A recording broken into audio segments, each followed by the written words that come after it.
Hello' সকলোকে নমস্কাৰ। আজি ভাপত দিয়া মাছৰ আঞ্জা বনালোঁ সৰিয়হৰ লগত। দেখিবলৈও সুন্দৰ আৰু খাবলৈও খুব সোৱাদ লগা হয়। ইমান গৰম নহয়, মাছ 4 পিচ আছিলে, ভাবিলোঁ ভাপত দিয়া বনাওঁ আৰু আপোনালোকৰ লগতো শ্বেয়াৰ কৰোঁ। ভাপত দি বনাই খায়নে? এনেদৰে বনাই খাওঁ মই।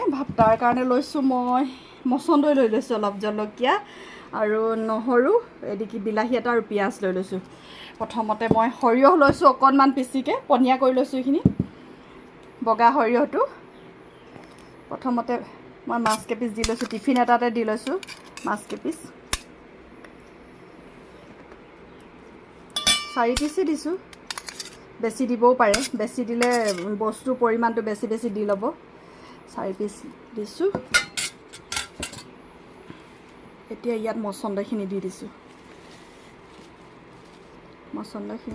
আৰু জলকীয়া কেইটা দি দিছোঁ। ৰচুনখিনিও গোটা গোটাকৈ দি দিম, গোটা গোটাকৈ ৰচুনখিনি দি দিছোঁ। বিলাহীটো 4 ফাল কৰি দিম। খাইনে এনেকৈ ভাপত দি মাছ? আমাৰ মায়ে খুব বনাইছিল আগতে, খাবলৈ সোৱাদ হয়। ফ্ৰাই কৰি খোৱাতকৈ এনেকৈ খাবলৈ ভাল। বিলাহী 4 ফাল কৰি দিলোঁ। পিঁয়াজটো ফালি দিম। পিঁয়াজখিনিটো ফালি ল'লোঁ সৰু সৰুকৈ, এনেকৈ দি দিছোঁ। এতিয়া পিচি থৈ দিয়া সৰিয়হৰ পেষ্টটো দি দিম। মই পানী দি দিছোঁ অলপ, আৰু ইয়াত অকণমান নিমখ দি দিম।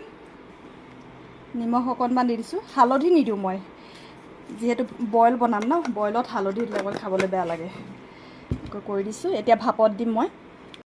এফালেদি গেছত মই এইটো ম'ম' বৰ্তনটো পাতি থৈছিলোঁ, তলৰ খাপত পানী গৰম কৰি দিছোঁ অলৰেডি, আৰু ওপৰৰ খাপত মই টিফিনটো ভৰাই দিম। এতিয়া এনেকৈ টিফিনটো দি দিম, ঢাকি দিম। এতিয়া 15-20 মিনিটত হৈ যাব এইখিনি।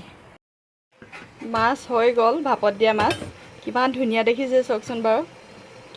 মচন্দৈটো অপশ্যনেল হয়, এইটো দিবও পাৰে নিদিবও পাৰে। পূৰা ভাপ পৰি গৈছে, দিব পাৰে নিদিবও পাৰে। এইটো মই খাই ভাল পাওঁ কাৰণে এনেদৰে দি দিছোঁ। কিমান ধুনীয়া দেখিছে চাওকচোন বাৰু। এতিয়া গৰম ভাতৰ লগত খোৱাৰ কথা আৰু। সৰিয়হৰ ভাপত দিয়া হৈ গ'ল।